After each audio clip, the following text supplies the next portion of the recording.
Make a fine nest or a soft bed of cotton.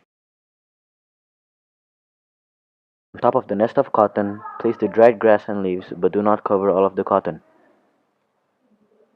Finally, arrange the kindling or small sticks on the top of the piles of cotton, leaves, and grass. You also have to make sure that there is an opening to the bed of cotton. Hold the flint on one hand and the steel on the other. Push down on the flint with the steel and thrust the steel forward. The sparks will ignite the cotton, then the flames will spread around the fuel. Lay more sticks on top to add more fuel to the fire. Be careful not to be too close to the fire. Lay larger sticks on top, then blow onto it in order to give the flames oxygen. Without oxygen, the flames will not survive. Water is important for survival because it helps us from getting dehydrated. If you are in a situation where you do not have clean water to drink, it would be a very dangerous situation. What can you do is to purify the water. One of the ways to purify water is to boil it. If you are not at home or if you are in the wild, there is a method using a bonfire, a plastic bottle, and other small items that can help you to boil water. Firstly, before beginning the purification, you need to collect water. To collect the water from the rivers from water running down the mountain such as this one. Try to fill as much water into the bottle to also prevent burning. The water causes the bottle to not burn.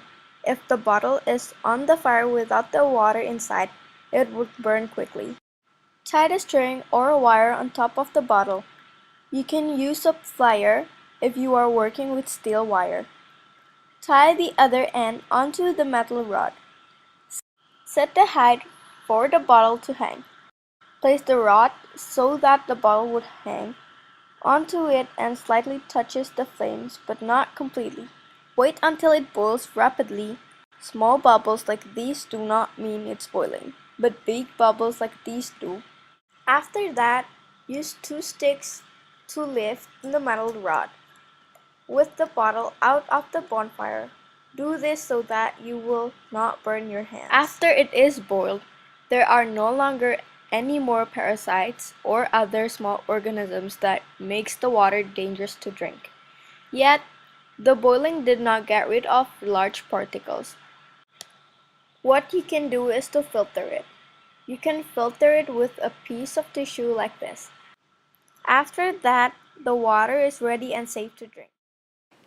You can make yourself a stone knife either for hunting or to craft other things.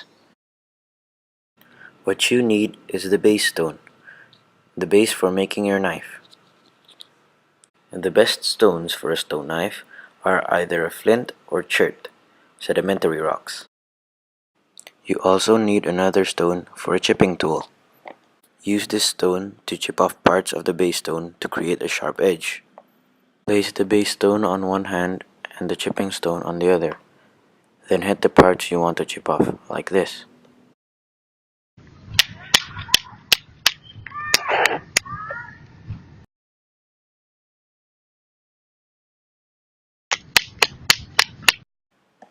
After a few minutes, you begin to create sharp edges like this. You can also use a sharper rock as a flaking tool to get even sharper edges.